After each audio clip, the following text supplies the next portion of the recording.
but it's got its own grief to it. And how many kids do you have? 6. Okay. Yeah. Awesome. 6 here, 7 in heaven. So I just called him in December of 98 and was like, I want to be Catholic. And I'm like, I didn't understand anything. Like, I truly just wanted to be Catholic. Welcome back to the barn again. My name is Jonathan Little. And I'm Mike Sizz. And today we have an interesting guest. She's someone who is a part of our Barn Again team and the first female on the podcast. Mm-hmm. So I will let Mike Sizz introduce Erin to you. Thanks, Jonathan Little. You betcha. So Erin has been helping us with our social media, kind of like with ideas, the creative. She's like the creative team, the HR department, the manager, the producer, the brains behind this thing. And so we thought it was only fair to bring Erin Hammond on the show today and kind of get to know her. So I think there's a lot of comments where Erin, you're kind of interacting with the commenters and stuff. Yeah. So we thought it's good to like at least get you out here, and then I think we're super excited to have you. Yeah. You've helped us tremendously. Yeah. And just to understand how to like interact with social media and everything. So we appreciate you being here and all the stuff you've done for us. Yeah, I'm excited to be here. Yeah, and awesome. Nervous and adrenaline. Erin wasn't super excited, I don't think. This has been a long time in coming. We've talked about it for a while, I think, and but this is awesome. We'll kind of get more into it, I guess. But so welcome Thank to you. the show. Yeah, it's nice. What do you think here. of the barn? Well, it's decorated very nicely right now. Oh, so it is. That's because there's so much pink. Yes, I'm enjoying that. Yeah, it's different than what I thought. I've never been out here before. It is. I think you mentioned on one of the other podcasts it was more like a garage. Mm-hmm. And I just was like, yeah, that's true. It is. Yeah. But it's very nice. It's pink because we had a graduation, so everything is kind of pink behind the scenes. You can't see it, but there's a whole big balloon thing over here. I wish we could show them that. We'll take pictures. After. We'll do it after. But So Erin's from a farm community. So when she walked into the barn, she's like, "Is the barn around here, or is it?" No, this is the barn. Don't make fun of it. This is it. No, it's great. I like it a lot. It's just kind of surreal to be here, I guess, because I've watched you guys for a year now, and I don't know. Like, I know you guys, but I didn't know the barn, so it's just kind of fun to be out here. When was our first episode? I don't even know. That's a good question.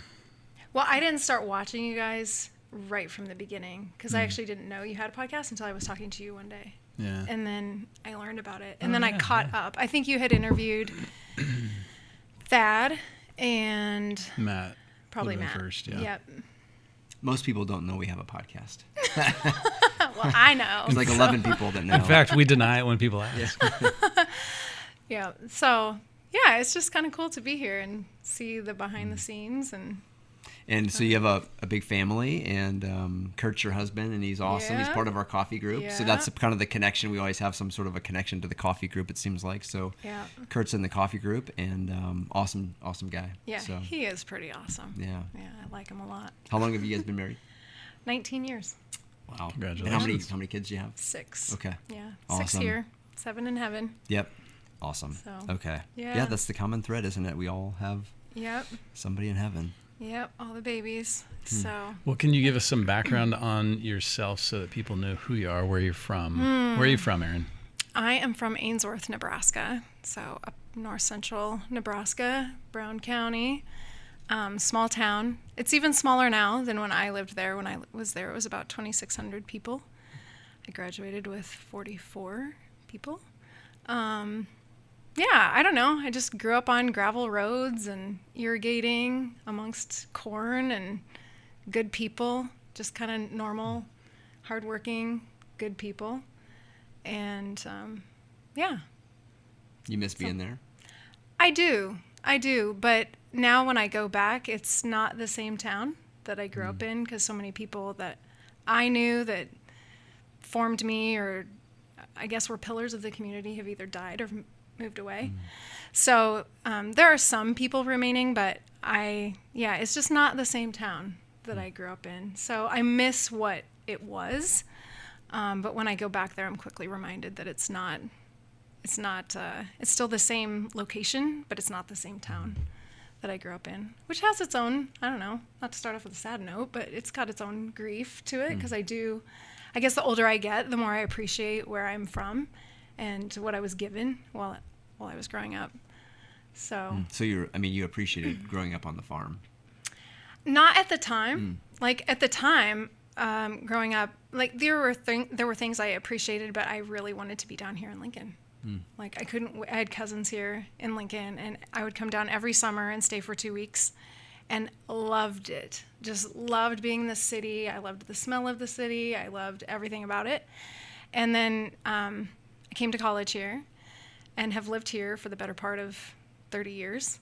But now I'm starting to be like even driving out here, I was like, I love the gravel roads, and I just feel like I can breathe when I get away from buildings and people.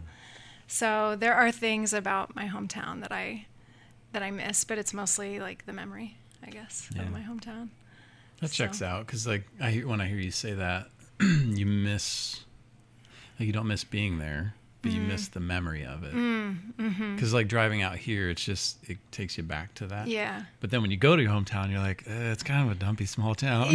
Not dumpy, but yeah. Yeah, it's just a small town. Well, and like I think it was the people that made it what it was, and most of the people aren't there anymore. And kind of the vibe that it had in the 90s when I was coming of age and kind of realized like where I was at and what was going on. Those people aren't there anymore. Yeah. So, and even if they were, I don't know if I would want to go back, like we've raised our kids here, and we have a fantastic community here. I mean, we have like all of our friends are here. I have a couple friends back home, but like, yeah, most of them are here or spread out across the United States. So the only people that, my best friend from high school, who I've been best friends with since I was 16, she lives back home, and then my parents. And then there's a few people that I keep in touch with, but, yeah. That's hard. I'm sorry I interrupted you. Yeah, no, that's okay. No, it's just, yeah, that's interesting that you asked about that, because I've been thinking about that a lot, like where I'm from, my roots, and what I was given there, even though it's so much different than what I have now. I think that's a pretty common thing that happens, where you have some amazing memory.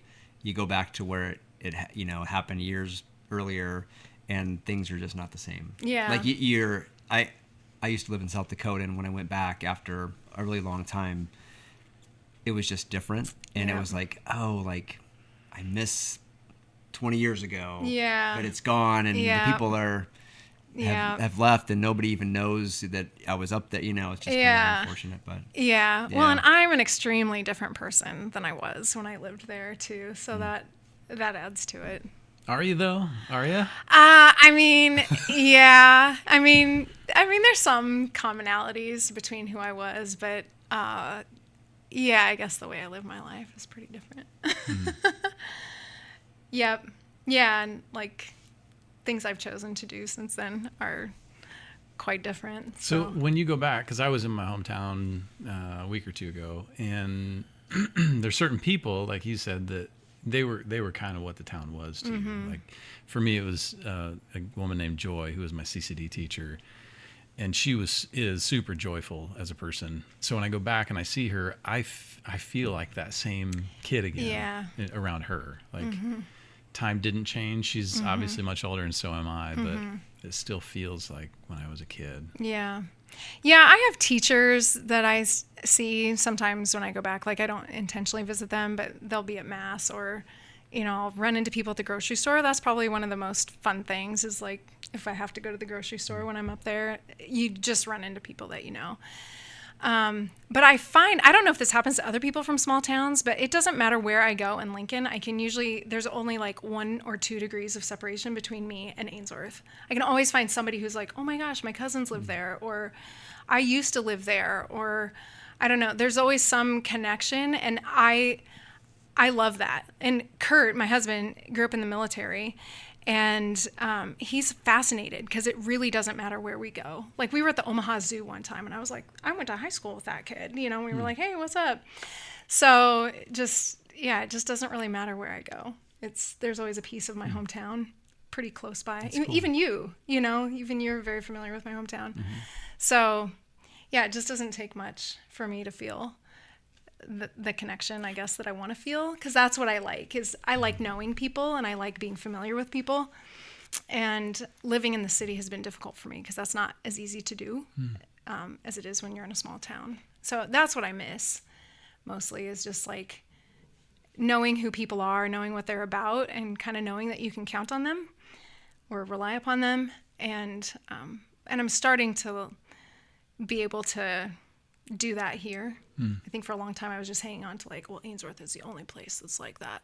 And I wasn't really willing to let people in or try to trust people in the city.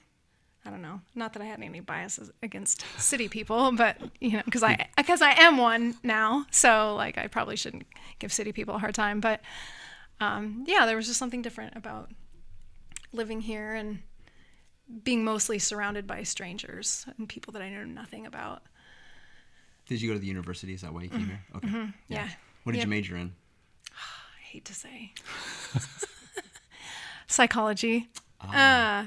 Oh, Yeah. great. Ah. Face forward. Don't look at our eyes. Posture, Mike. Yeah, posture. yeah. Okay. Yeah, I've got you all figured out. She's reading this. Yep. Yeah. Cool. Yeah. So what happened? I know the answer to this, but what happened after college? What'd you do then? Oh, well, to back up, I guess, because that's an important piece. Yeah. Actually, let me just back up a whole lot. Back the bus I'm up. just going to back up. Adam and Okay. Eve. We'll go back to the Adam and Eve. Yes, so Adam and Eve, and then That was a bad joke. I mean, great-grandparents, and then, so when I was 13, I got interested in Catholicism. And Wait, got interested because you weren't Catholic. I was not Catholic. Okay. Nope. Grew up Methodist, and my family was faithful. You know, we had many members of our family that went to church. My grandfather built the church financially and with his own hands, as far as I've been told, the building that is the Methodist church in Ainsworth. And so that's where we went. And I'm so grateful for that. There were so many wonderful people who taught me in Sunday school, in my high school, Sunday schools, and my youth group. I have nothing but fond memories of that church. And so I'm really grateful for that. But I got interested in the Catholic Church, and ever since I found out about it, I read about it in the encyclopedia because I was like, what is this? What is Catholicism? So my dad had purchased an encyclopedia set for our family. So I read about what is that? an encyclopedia set. It's like Google. Is it like but an app for your but phone? like in books. So yeah. So I love to research, and that was apparent at a very young age. Read about it, and I was just like, I'm going to be Catholic. I just knew from that moment I was going to be Catholic. So tried to join the Catholic Church. I was 17. And then there were some blockages to me doing that. But so I didn't join the church in high school. And then in college, all of my friends pretty much were fallen away Catholics. And I was so like, why? Mm-hmm. Why would you not be going to church? Because I thought it was amazing. And so they would tell me about the church, and I was still like, they were tons of fun. Like, we had tons of fun. They were the fun fallen away Catholics. So we had a great time. But then it ended up that December of 1998, I called Father Mattia at the Newman Center. And the Newman Center wasn't what it is now. It was a much smaller community. I wasn't even aware that there was a community of college kids. I don't know what I thought it was, but I wasn't aware that people hung out there or did anything, except for go to church on Sundays. Did they? I mean, did they hang out there, but it just wasn't public? As far as I know that they did. So now it's just it's crazy. Bursting at the seams. Yeah, it wasn't that way when I was there, or when I initially made contact with the Newman Center. So I called him, and I wasn't even aware that Catholics came into the church at Easter.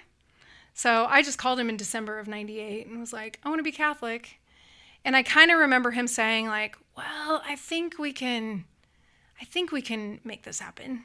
Because I didn't realize I had missed 4 months of catechesis. So I started attending RCIA, they called it then, in January of 1999. And then I came into the church in June of 99, June 6th. So thus began my very rough-shod practicing of the Catholic faith for about 3 years. And then in 2002, I went to my first Focus conference and had a conversion experience when I heard a talk about the theology of the body. And that shifted a lot of things for me. Can I ask, what was it? Like you said, you just wanted to be Catholic. Like, unpack that a little bit, because that's not normal from my experience. Like, there's something that happens, or people will encounter somebody, so what was it that happened that you said, I want to do that? Well, so at that point, I had been to one Catholic wedding in our small town. And I remember going into that wedding, I would have probably been 11, maybe. And it was a friend of my dad's. It was marrying a woman who was Catholic. So the friend was not Catholic, but she was. And I remember walking into the Catholic church, which it was the first time I'd ever been into a Catholic church, because I didn't even really know it. I had heard about Catholics, but I didn't know that it was like different, because my family was Methodist, but the family my mom came from was Lutheran. So I was kind of familiar with like people were different religions, but I didn't really understand that there was this, I didn't understand that there was such a difference between Catholicism, or even what people think Catholicism is, or maybe even the negative things people think about Catholicism. I didn't understand any of that. Wasn't even aware of any of it. So, but I walked into the church and I remember just feeling at home. And I, of course, was only 11, and so I didn't really understand it, but I just remembered feeling like, I like it here. And then there was some prayer, and I don't remember what it was, but it was like it kind of rolled off my tongue. And I remember one of my parents kind of nudging me and saying, "Oh, we don't say their prayers." But it was like I just was. And so I remember feeling the urge to like want to kneel, and I just loved the candles, and I loved the smell. And I don't even know if they used incense then, but there was just the sensorial experience of being in the Catholic Church in my small town was like locked in. And I just remember wanting to be there. And so then it was shortly after that I read about the Catholic Church. So for me, it wasn't an intellectual conversion of like, well, I was convinced about the Eucharist, or I was, sold on the saints or Mary or whatever. It was more like it was the beauty and the smells and the sounds and the postures. It was all of that. It was experiential. It was experiential, and it was far after I actually was received into the church. So I didn't even really understand. I didn't even have even the beginnings. This is kind of hard for me to say because now it's like has changed my life, but like I didn't even have the beginnings of an understanding of Jesus in the Eucharist for 3 years after I came into the church. And so for me, that lends so much to like, because I hear every now and again people saying things like, well, people shouldn't be allowed into the church unless they really understand, this and that and the other thing. And I'm like, I didn't understand anything. Like I truly just wanted to be Catholic, and I truly just loved the stained glass windows, and I loved the smell of the incense, and I loved the holy water, and I loved to kneel, and I loved genuflecting, and I loved the prayers, and I didn't even understand the prayers, but I loved all of that. And it wasn't until 3 years into my journey as a Catholic that it was like things started to make sense to me, or I started to have an understanding of things. And so now I advocate for, not that people shouldn't go through RCIA, or not that they shouldn't have some kind of capacity to understand, but to me, it's more like medicine. Like I don't have to understand the medicine I'm taking when the physician gives it to me. I just know that he knows that it's going to work. and then maybe later I can figure out, Well, so I think That's good. that was the example of like even the apostles. Mm-hmm. Jesus was like, guys, you've been with me for 2 or 3 years. Mm-hmm. How many times have I told you this and you still don't get it? right. But yet they walked with him. Yeah. So to your point, like, man, if we had to wait until we understood it, Yeah. who'd be Catholic? I mean, I'm still trying to understand things. Yeah, and I think that's more of been my journey of Catholicism, is just like, I've just always, it was, when I say I'm grateful for growing up Methodist, the people that I knew were truly faithful Christians. I mean, they read their Bibles, and it was apparent to me even till long after I became Catholic and would interact with some of the people that I would see every once in a while, it was apparent that they knew the Lord. And that's what I wanted. It was just, it felt more, I don't know, it just felt more real for me and more intimate with him as a Catholic. And so it wasn't about like, well, I need to be able to regurgitate scripture, or I need to know all of the encyclicals that all the popes, like I didn't even understand the Pope for a long time. And yeah, for me, it was just like always about who is Jesus and what does he think of me and what does he want of me? And still to this day, that's very much my spirituality. It's like, who do you say that I am and who are you? So you said you went on a focus retreat and had a conversion or reversion? I don't know what you'd want to call it. I mean, because I was Catholic and I hadn't like fallen away from the church. I'd always gone to Mass. For a while, I was going to the Catholic Church and the Methodist Church. So not to like scandalize anybody, but that's just kind of where I was. Batting for both teams. Early on, I called myself a Methocath for a long time. I don't know. And then there was something, I think at some point, something was happening in the Methodist Church. I think some like they were taking a census or something, and like I had to decide to take my name off the registry or something. And then that's when I was like, okay, I guess I really have to commit to this Catholic thing. So that's when it happened, because I had to write a letter and everything to the Methodist Church and say, please remove my name. Wow. And I don't remember having any like sorrow or sadness about that, but that was kind of a defining, like, okay, I guess I'm really Catholic now, because I've severed that association. But yeah, I went to the Focus Conference, and it was actually my second Focus Conference that I had been to. But I think I was a little more engaged and a little more open to learning, and heard this talk about the theology of the body. And that was kind of the beginning of a change in my heart, because a lot of my wounds have been very fleshly. You know, I lived a very fleshly life up until that point. And I realized why after hearing that theology of the body talk. I was like, oh, that's why I hurt so much. So yeah, so that really changed a lot of things. I made a lot of drastic different decisions after that Focus Conference. I would have been like in 2003, I think it was. Were those noticeable by friends, family, those changes, or were those more internal? I don't know. I know, well, there was one friend, I remember there was one particular thing that I quit doing, and she was just like, how are you able to not do that? And I was, and at that point it was kind of just information that I was like, well, I heard this talk and they said da da da da da da.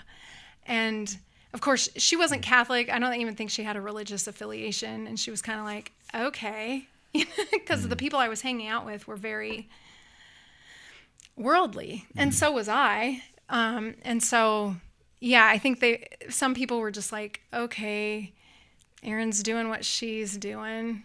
Like maybe it's a phase or something. I don't really know what they thought. I didn't get a lot of pushback. So I just, I didn't think about it too much. That's kind of how I do things. I do care what other people think, but then there's some stuff when I'm really convicted of it, I'm like, I don't really care. what you think. Do you want to like explain a little bit of what theology of the body is for people that maybe don't know? Because it's such a powerful teaching. But well, to be honest, I haven't read the theology of the body, and I don't know that much about it. I just know my experience with having heard that talk. But I do know that it was John Paul II wrote about, I don't know, you actually you guys probably know better than I do, but wrote about the human body and sexuality. And yeah, I mean, I know bits and pieces of it, but I'm not familiar with the actual text or his audiences. It's kind of radical, I think, though. Yeah. Wouldn't you say it's pretty? Have you know a little bit about it, or yeah? I mean, so I would recommend people look up Christopher West in Theology of the Body. Yeah, Christopher because West is a good resource. he takes it and really does a good job of explaining it. But I mean, there's so much really amazing things in there. One of the things that really sticks out for me in Theology of the Body, not to switch gears, but is the whole concept of contraception, right? So like for a Catholic to contracept is against the church's teaching. It's a grave matter. And so when you start thinking in terms of theology of the body and to always be open to life, no matter what, we have the ability to use natural family planning, which is a tool of the church that we can use to try to like look at when a woman is fertile, and so anyway, but that's a pretty radical for the rest of the world to like understand. Well, why wouldn't you, be responsible and use contraception or whatever? But anyway, it's just so the fruit of like understanding it is so powerful. I was more drawn to the definition of masculinity and femininity, like really embracing our humanity in those, because our current culture tries to blend that and mix that up. It becomes very confusing for people. But I think JP too, which is interesting because he's a celibate man who'd never been married, but he has taught the world over millions and billions of Catholics, if not even non-Catholics, about their human nature, like how we relate to ourselves, to each other, and to God through our masculinity and our femininity. It's mind-blowing. And the body is good. I mean, it's very much pro-human body. And I think that's what, as you guys are talking, I'm like remembering what it's actually about, and what kind of touched me at the talk was, for me, it was mostly like the use and misuse, or how we can objectify people, and that was something that stuck out to me. It was like I finally understood why I was so hurt, because I had used and been used by other people as a source of gratification, or and that does cause damage to the human soul and to the body. And I remember after I heard that talk, I remember going out in the hallway and just weeping, because I was like, oh my gosh, that's what's happening. That's what's happened. And just feeling kind of this like, now I know why. So it was like a grief, but also a refreshment and kind of a renewal. Like, I know what the problem is now. It was like I didn't know what the problem was before.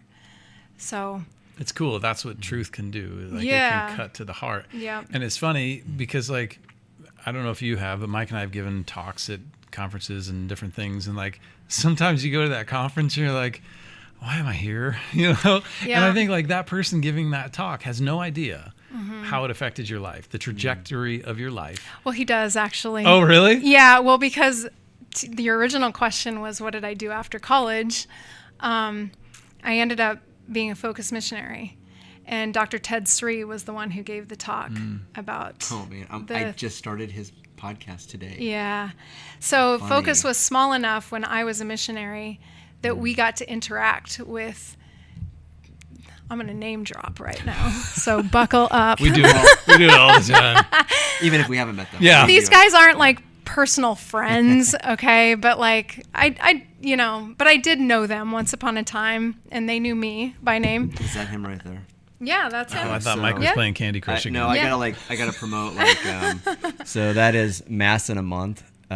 by Dr. Sri. Yep. Oh, we can And, put a link. We can put a Okay, link yeah, in yeah. there. It's Yeah. I just started. My son asked me to listen to it. I started it today. Yeah, Funny. he's an incredible teacher. But yeah, we got to interact with him. Tim Gray, who might be a doctor by now. Tim Gray, he's an incredible teacher. Curtis Martin, like all the head honchos Wow. at Focus. Scott Hahn came and taught us many times. All future guests, by the way. Yeah. Erin's gonna I'll be make some like, calls. hey, remember me? And they'll be like, no. You're that snot-nosed little girl? Yeah, we remember you. The one who was crying all the time after every talk we took said, yeah, so I did actually get to thank him in person for that talk, because it was a life changer.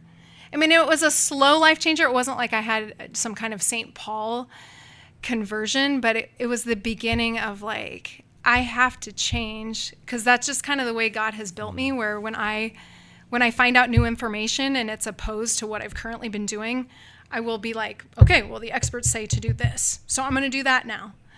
And that's really what it was. So there was some drastic things, but of course I'm human, and found myself in compromising situations after that, but it was always with this knowledge of like, this isn't what I was meant for, and this isn't what I was supposed to do.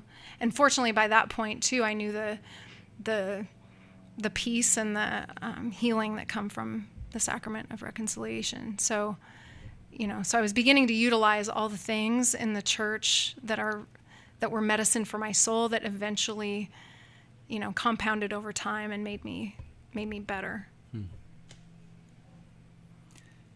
I don't want to switch gears, but But you're gonna. well, I was like, if somebody anyway.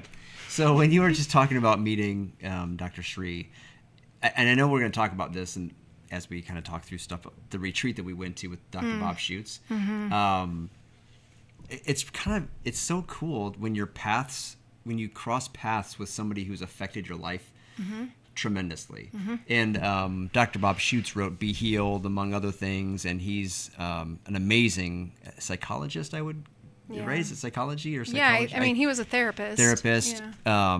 But his book, I read it 3 times. It's and an excellent book. Yeah, Be Healed. If you haven't read it, read Must it. not be that good if you had to read it 3 times to understand it. Well, I'm pretty slow. Oh, well, that's yeah. Were there pictures? I read it in 3 different languages. Oh my goodness. Just wanted to make sure I got everything. But I was in the very back. So we all were at this retreat. Well, you weren't there. Okay. So anyway, we were at this retreat. I'm just kidding. Well, I've been healed. You have. Good job, Jonathan. Yeah. Well, so we were at this retreat with Bob Schutz and his brother Bart and Sister Miriam James, which was there. That was fun. But it was so cool. I happened to be in the back. I was late, and I was in the very far back, and Dr. Bob Schutz slowly walked by me in the very far back to kind of get up to the stage, or the altar area, and I was like, "Whoa, that was Bob Schutz just walked by," Not like I'm this huge fan, but I was like, he really affected my life. Yeah. And so then he did walk by later, and I got a chance to shake his hand and say thank you, and he stopped and looked, and he's like, "What's your name?" And he kind of wanted to know. Yeah. But I was like, that's really amazing when you get a chance to interact with somebody who they don't know you from anything. No. And to be able to say thank you, it was But pretty they're powerful. interested. I think that's the thing. Like, I've met a few people, a few of my life heroes. Not all of them are Catholic, but yeah, like you're staring at them with awe, like you're right in front of me. And you kind of expect them to have celebrity status or whatever and just be like, you underling, and then like walk by you. But the people that I've met have done what it sounds like Dr. Bob did to you, is like stop, and they want to know about you. They're curious, they're interested. And that is, to me, that is the most amazing experience, when you meet somebody that's impacted you and they actually like look you in the eye and take a little bit of time with you. It's such an example too. We had that experience at the deal up in Omaha. I forget his name, Dr. Anders, David Anders. Yeah. Good catch, because you caught me off guard there for a second. Yeah, we said hi to Dr. Anders, and then for like 15 Yes. minutes we talked, and he was talking about his so sons cool. in the He was so UFC cool. or something, Yeah. and just like crazy stuff where I was like, I just figured he would analyze me and tell me about the church, but we just talked about stuff. It was Yeah. cool. No. It was cool. He was like hanging out after the whole conference like everybody was pretty much gone except for we were eating like the last pieces of cake on the table and From running other around. people's table. From other people. Yeah, that's Yeah. how we Jonathan roll. was, but Yeah, that's I think really that's on neat. one of our episodes. Did we film some of that? Oh, we did a no, lot? we did not. We absolutely did not film anything that Don't was look not that supposed up. to be filmed. Never mind. Okay. So you went into Focus. How long were you in Focus for? Just the 2 years Okay. that we were obliged. It's a long time. It is a long time. Doesn't seem like that long now, but yeah. But it was good. I married somebody that I worked with, and I currently go to church with another teammate. And then another teammate I had, keep in contact with him. He's a priest in Kansas, but a good friend of mine. My first male. So we're on teams of 4, 2 men, 2 women. My first year, the other freshman staff that I was with in Alabama, he and I keep in touch, and he's married and has a beautiful wife and family, but he's still like a brother. So there's only one of my teammates that it's truly, I think, just because he went away and got married right after his term, which was my first year. So we had 1 year that overlapped. And then he's not on social media. So we don't keep in touch that closely. But yeah, the other ones I see frequently. Well, I see Kurt every day. But then, several others. And then Olivia, who I know I've talked to you guys about a lot. Like one of my dearest friends was my team director. Where were you at? I was in Troy, Alabama, Okay. both years. And Focus, for maybe somebody that doesn't know, what is Focus exactly? It's a fellowship of Catholic university students. So we're a missionary organization that goes to college campuses and evangelizes the college students. So hold events and Bible studies and just try to round people up. So you have a team keep 'em- on campus. That's awesome. Yeah, it's amazing. Yeah, it's changed a lot since I was in, but like the core principle of it is still the same, but just incidental things. But yeah, I mean, I would say it was like the hardest 2 years because I went in with a massive heartbreak and honestly like joined Focus because I just wanted to leave Lincoln. And I didn't join for the right reasons, but I think I came to do it for the right reasons. Like the Lord changed me throughout. I went in with not the best of intentions, I would say, but he chiseled away like he Well, does. that happened with St. Paul. St. Paul Yeah. was going to kill some more Christians. and Yeah. Well, I wasn't Jesus going to used go that. kill anybody or anything. But Not that we know of. yeah, it was really amazing. And it was kind of like at a certain point, I knew things had kind of come full circle because when I became Catholic at the Newman Center and kind of started hanging out there, the Newman Center was purging their library. And so I went down to pick some books out, and the book I picked out was by Mother Angelica, and loved the book. It was the first Catholic book I'd ever read, and so then I just had this fascination with Alabama anyway because I was a huge Forrest Gump fan, which I know some of my family are like, it's a dumb movie, but I loved it. Oh, it's good.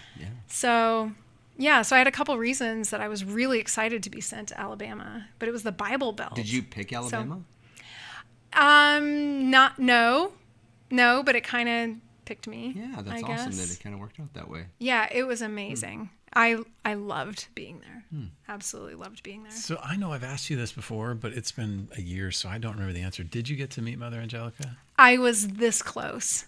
Okay. So Tim Gray came to Alabama and took our team. This was my first year. Took our team to EWTN. We had strong connections to EWTN. We had a priest that we knew who was friends with everybody at EWTN. And then a friend of mine would go up to there's an order of sisters called the Sister Servants of the Eternal Word that live, their monastery is, I don't know, maybe a mile from the EWTN studio. So we would go up there for their retreats and stuff, and we got to know quite a few of those sisters. But Tim Gray came down to film a Bible study with Olivia, my other teammates, Dave and Joe, and myself. And he, of course, had connections. But this was during the time when Mother Angelica was beginning to be very sick. You know, she was pretty old. And so it just depended on the day, like if she was feeling well enough to have guests. And when we happened to be there and have the connections to get in, she wasn't feeling well enough. So I never did get to meet her, but it's okay. Is that video somewhere of your? Is it out there? I have the VHS. Can But you no. explain to everybody what a VHS is? I'm pulling out all this stuff where it's like, what is that You even? did say you're from the 1900s. I am from the 1900s, yes. It doesn't exist on the internet? I don't think so. Okay. I don't think so. You could probably look for it. It was on the it was on the Gospel of John. Cool. So yeah, we had, I think it was three days of filming. Yeah, I've shown you guys some In pictures. the studio, I think. though, right? At Yeah, WTN? in the studio. That's So we got to cool. meet like Marcus Grodi, who I think still has a show, Jonette Coming Benkovic. Home, right? Coming Home Network or Coming Home? Yeah. Well, and we were on Life on the Rock. With Jeff? Two? Or was somebody else? I don't hosting remember it who then? the hosts were. Were you, No. you were on Life on the Rock. With Jeff, yeah. Cavins. Yeah, because we talked about that because you actually had video of your stuff. It's on the internet. Is it? Oh my gosh. Mine probably is. I don't really know. I was 21 or 20. Oh, I was just a kid. Yeah. Like a few years ago. Yeah. 5 or Yeah, 6. it's crazy. Well, because, yeah, back then, I guess EWTN, like the Catholic media wasn't what it is now. You know, because it was pre-YouTube. I think there was like 2 videos on YouTube or something. The you remember that video? Do you remember that guy? That was like the first video I saw on YouTube. Anyway, yeah, nothing was on YouTube, and there just wasn't a lot of way. I mean, we still recorded our Focus talks on cassette tape my first year, and then I think the second year it was then CD. I don't know. You're really dating yourself. Right? You know, But- I just watched I was watching The Office on, it like repeats over and over it's a again great on show. whatever channel it was. And then it stopped, and all of a sudden it was a movie, and I'm like, oh, I wonder what's coming on. And it's Titanic, like the original. Yes. And I love that movie. Yes. I shouldn't say that out loud as a man in a barn. But My heart will. there's a point where they bring old Rose, onto the ship. I don't want to ruin it for anybody that didn't see it in the last 30 years. Yeah, but- spoiler I've alert. never seen it. Haven't you ever seen Never it? seen You've it. never seen it, really? No. What? Somebody said it sinks, and I was like, when? Oh, yeah. Well, you see that coming. That happened? But, I don't know. I have never seen it. But there's a part where they bring Rose onto the ship, and I just blanking on his name. The main, not Leonardo DiCaprio, but the guy that's like the researcher. Oh, he's in Twister. You know what I'm talking about? Which Twister? No. The very first one. No. Okay, I'll think It's of it okay. as we go through the episode. Well, he gets out an old like school recorder with the little tapes you put in there, you know, Yes. and he like hits record and puts it on the table. I'm like, oh my gosh, I remember doing that. Yes. But Yes. that's like, I don't even know if you can buy one of those so anymore. long ago. Yeah. Yeah. Yeah, it was a long time ago. My But I'm son, proud anyway. of that. my son bought a 2002 Toyota 4Runner with a tape deck in it. And he asked my dad, he's like, hey, do you have any cassettes? And he's like, oh, I got cassettes. So he brought out 2 cases of cassettes. So my son literally goes around that's listening to hilarious. tapes. Yeah. The I think best. Jude has a cassette in his car too. Yeah. It's an 07? Yeah. Anyway. Yeah, I still have some old cassettes too. Huey Lewis in the News. Oh, TLC. I think I had that one. TLC. Yeah. Yeah, TLC. Don't go I think I have some Bon Jovi. I definitely have a U2 Okay, cassette. so like we're gonna talk about Yeah. music. I don't know if this is the time, but first I want to hear about your family. So you left Focus, you got married, you had lots of babies. What was that like? How many? What was that like? It was difficult. What was having babies like? Painful. No. I think everything happened so quickly because we left Focus in May of 2006, and then we were married by February of 2007. So Was he part of your team? I can't remember if you said yeah, that. I was Okay. his boss. You were his boss? Oh, You know snap. I was. So he was probably not free will. It was compromised. I was like, No. "You're marrying me on this day. Or you're Be there." fired. Yeah, or you're fired. No, he showed up willingly, or so he says. So, yeah, and then, then we had I got pregnant right away, and I miscarried that baby, who we named Mercy. So that was a tough start, but, and then 10 months later, then we had our oldest, who just graduated. So. Will for I every am. will I am. Mm-hmm. Yep. So it kind of happened in our, like with our children, that I would get pregnant, and then we would lose that baby, and then have a baby, get pregnant, lose that baby, and have a baby. And so it just kind of was back and forth like that through our whole marriage. So yeah, it's an interesting question because my kids often ask me about those babies, and they always say, well, which kids would you have rather had? And I would say, well, I wanted all of you.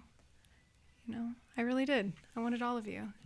But I have all of them, you know, just some aren't with me yet, or I'm not with them yet. So we've had some guys on who have, and Mike and I both lost kids to miscarriage, but I've never asked that on a podcast of a woman. So what was that like? For instance, like for me, the morning hit real hard and then went away for 15 years, and then it hit me real hard again. Like as I realized, I was at a mass that we have every year in the diocese for people who lost kids to miscarriage, and I was there with my 22-year-old son, and I just realized, like, oh, like his brother's not here. Yeah. Like I would have had another son to experience this moment with, and just really hit me hard, the loss, because in a miscarriage you don't know them. yeah. But I knew my son, and I realized I lost getting to know that other child. So what was that like for you, mourning?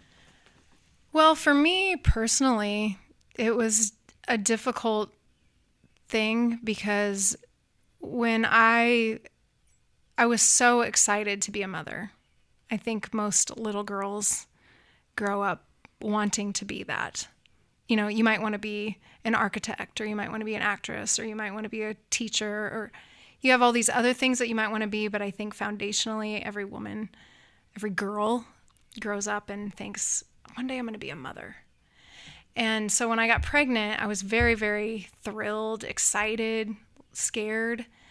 But miscarriage didn't cross my mind as a possibility.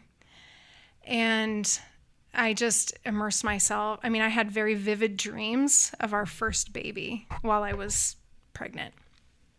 And I was pregnant about 6 weeks. So technically, the baby was alive in my womb for 4 weeks. And so when I started there was signs that I was miscarrying, I was like, this isn't supposed to happen, because it's not supposed to happen. But for me, it was a harder grief because I already had this sense, and we can talk about this later on or whatever, but I already had a sense that my body wasn't good, or wasn't that I was broken or damaged. And so when I had that miscarriage, it fed into that lie that there was something wrong with me. So I took it it was a very hard loss. And then the questions crept in of, is this going to happen again? Are we ever going to be able to have children? So that was a scary thought to wrestle with, because I don't know, I don't think people talk about this, but when you get married, at least I did, I wanted to give my children, or give my husband children. And I wanted to have children. And that was something that was part of our vows. And you just don't ever think about that wouldn't happen, or you don't think it would happen to you. And so that was the initial thing for me. And then when I got pregnant with William, I was nervous the whole time, you know? And so there were parts that I couldn't really, I just couldn't really enjoy the pregnancy, because I was like, maybe this will end in a bad way. Mm-hmm. And then it didn't. But then I got pregnant again when William was about 2.5, and I lost that baby. And that just kept happening. And emotionally for me, just because I had this lie of, you're broken, you're not good, or it even kind of morphed into this, like, you're being punished for the fleshly life that you lived. Like, this is God punishing you. It took all kinds of different directions for me throughout the years. But finally, by our sixth and seventh babies, I had finally surrendered to the idea that, like, somehow I knew that this was for God's glory. I didn't like it. I hated it, in fact, but I knew that God was going to do something with it. And he has, but it took me a long time. And I wrestled with jealousy. I wrestled, because when you live in the Catholic world, sometimes you see women and it's just like every other day they're having a baby, it seems like. And I know a lot of those women, and I love a lot of those women. And they even have their own cross of, like, I can't not get pregnant, and I'm tired, or it's mentally, so we all have our own crosses when it comes to fertility and the presence of it or the lack of it. And that was just my experience. I'm not saying it was that I was dealing with it the right way or the wrong way. It was just, that's where my heart was along the way until about our sixth. I was finally like, I give up trying to make our family look like what I think it should look like. Like, the Lord giveth and the Lord taketh away. Blessed be the name of the Lord. Like, that was kind of my mantra after that. So, yeah, but yeah, physically it's a grueling. I mean, you guys have probably, you've experienced it. It's grueling, and I know it affected Kurt in deep ways, and kind of like, it is like giving birth, and it's painful and it's emotional and it's, it's all the things. It's the same, it's just untimely. When you, if you think about it, when a baby's supposed to be born. But I believe my babies were supposed to be born then. So if you'd asked me that question 5 years ago, I wouldn't have said the same thing, but, or I should say 10 years ago, but. It's really not, I mean, you hear about people having miscarriages, and until you have one, you really don't know what's going to happen. I mean, like, even just like logistically what happens and how that works, and it is really ugly. Yeah. It's really hard. I had a friend, so I kept having miscarriages, and she was having babies at the same time I was, but she hadn't ever had a loss. And I'm trying to think, I think I had probably had 4 or 5, and then she had her first. And she called me on the phone as she was miscarrying, screaming into the phone, "Why didn't you tell me it was so awful? Why didn't you tell me it was like this? Why didn't you tell me it was so awful?"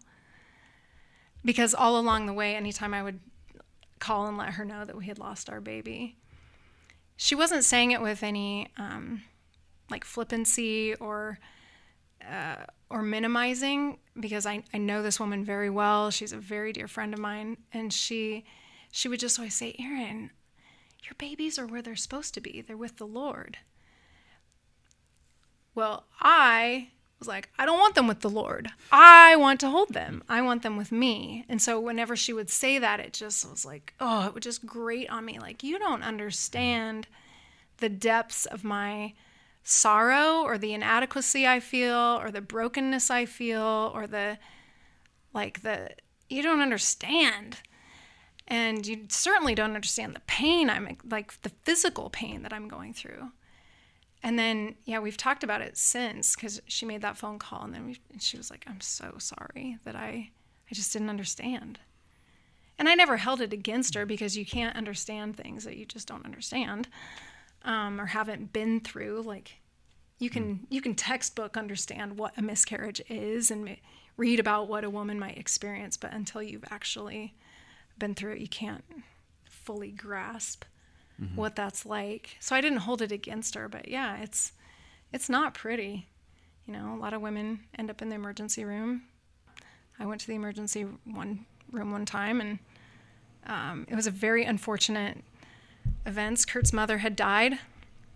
His family is out of state, and we knew our baby was dead, but I hadn't passed the baby yet. And so we had this conundrum of what do I do? I couldn't go to his mother's funeral. So, and we were in a new town. I didn't really know anybody. And so we were there, and there was one woman I sort of knew, and I asked her to be with me. And she came over to watch because I had William and Isla at this point. And I came down the stairs. She told me to go rest. And I came down the stairs one point, and she said, "You're gray." And I was like, "Oh." And I didn't really feel that bad. But she said, "I think we should go to the hospital." And I was like, "I mean, I feel okay, you know." And she's like, "But you're gray." And so she took me to the hospital, and the doctor said, if you hadn't come in, you'd have been gone in 30 minutes. Hemorrhaged. Oh my gosh. Would have hemorrhaged. So, I mean, it can get really... That was Melissa's experience as well. Ambulance came and got her. Yeah. It's traumatic because you've lost a baby when you weren't expecting to, and then can be many complications to it. So yeah, my heart really goes out to women when they have a miscarriage. It's not only the loss, but for me, on my side of things, I'm always like, oh, you know, there's just so much more to it. And it's such a silent grief because, like you said, like, you don't even know the baby. Like, you know the baby exists, but you don't know what their face looks like. You don't many times even know if it was a boy or a girl. And there's no memories. And it's not to say it's easy when, like, a person dies that has been around for a long time, but I find that, like, people don't really know what to say because there's nothing to talk about. There's no, like, oh, they had the cutest dimples, or they said this cute little thing that I'll always remember. There's nothing.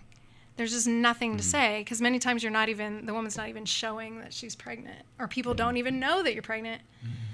So yeah, it's a very lonely grief. And then I found Kurt grieved very differently than I did about it.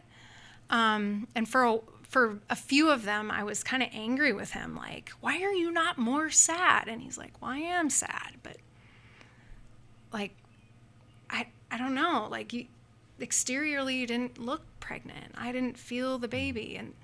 And so I would kind of get mad at him about that. And I understand that better now too. Like, men just experience stuff different than women all across the board, just across the board. You guys have a very different experience of life than women do. And I didn't really understand that or couldn't accept that for a long time. But now I actually feel kind of bad because I said some not so kind things to him in those. What did you say? No, told him what yeah. Well, we'll have Kurt on next, so yeah. We'll see if you're telling the truth. You can ask him. Hopefully he doesn't remember. It wasn't my best moment. I think you made a good point where I think I remember when we walked out of the hospital, you're sort of like, I don't even know, like, do they sympathize with you? Are they like, well, it's just miscarriage. Like, I don't think there's this, nobody really kind of understands the gravity of how you're supposed to feel. And you're kind of like downplaying it because you're like, I don't think I should, like, I'm starting to well up here. Why am I, like, should I downplay this? Because I don't, you just don't know. Well, there was I had one experience where I had a miscarriage that it's medically called a blighted ovum. So what happened was that when the baby was making the way down the fallopian tube, I might be wrong on some of my details here, but I think the baby makes its way down the fallopian tube, implants, and then dies on like day 3 after implantation. But what happens is that the gestational sac and the placenta continue to grow, but the baby's gone. So that happened to me. Thought I was pregnant, was registering pregnant for 3 months. But I remember being terribly sick, like so sick, and would have like hot flashes and then get like the chills, hot flashes and then the chills. I was so sick that summer. And then I started to spot and went to the hospital, and they took an ultrasound, and the medical professional said, there was no baby. It's a blighted ovum. There was no baby. And I remember at the hospital thinking, oh, no baby. And then it was like within the hour, I was like, But gestational sacs don't just grow. Placentas don't just grow. There had to have been a baby. And so it was kind of initially brushed off like, you don't need to be sad. But I was like, yeah, I am sad because there was a baby. So even sometimes the medical professionals, I don't know if she didn't really understand or if she was trying to make me feel better by not telling me the whole truth. I don't really know. But those kind of stories get circulated, and I don't know. I was like, yeah, I've never grown a gestational sac on my own before. Spontaneously. Or like spontaneously or a placenta. Like, Well, I did one. I was gonna say, I remember that one. Yeah. so I was like, are you Ovulating? lighting again? so Mike. it's okay. I expected it. I wonder how. I wonder how that is for how much more traumatic it is for somebody who has an abortion, and in all of our society, sort of celebrates it as as a way of having health care and choice, and it's like that's just what you do. You know, that is a very valid option.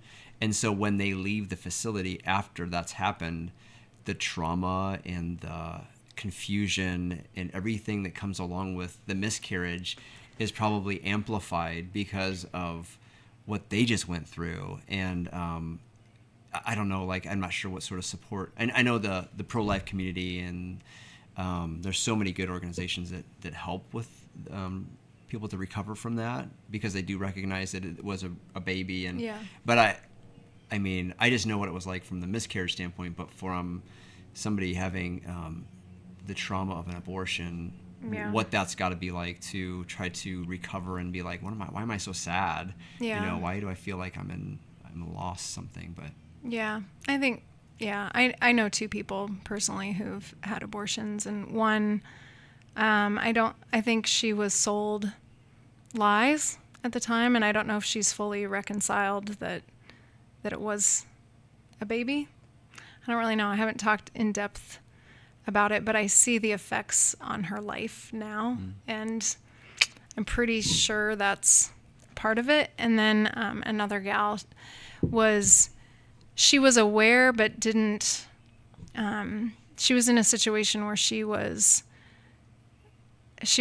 a lot of fear, and not a lot of support.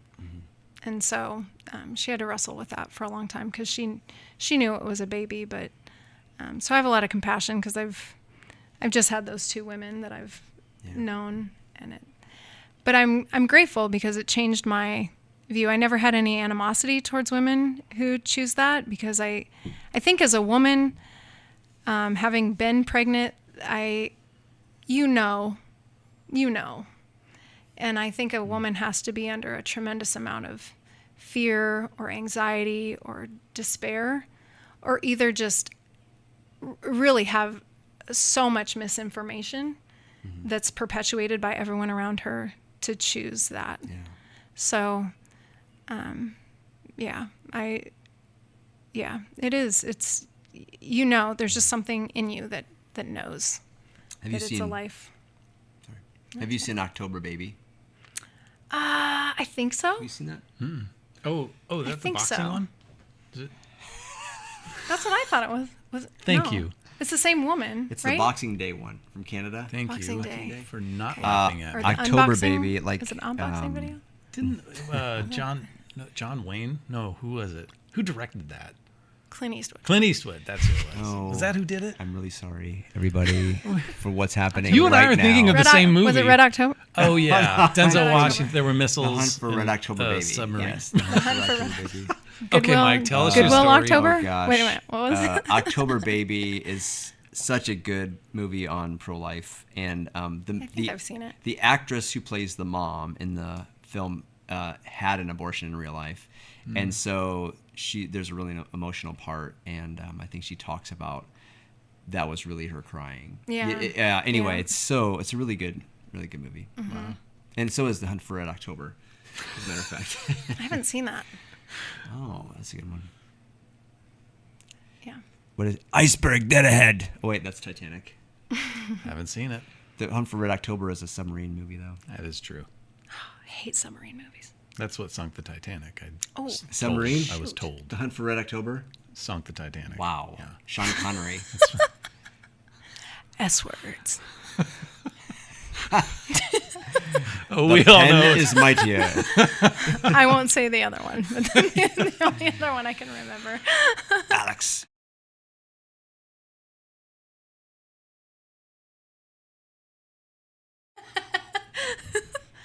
I know nothing. I know John Deere's are green. You look like you're from the ghetto.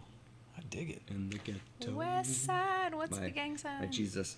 My Jesus song. Do what again?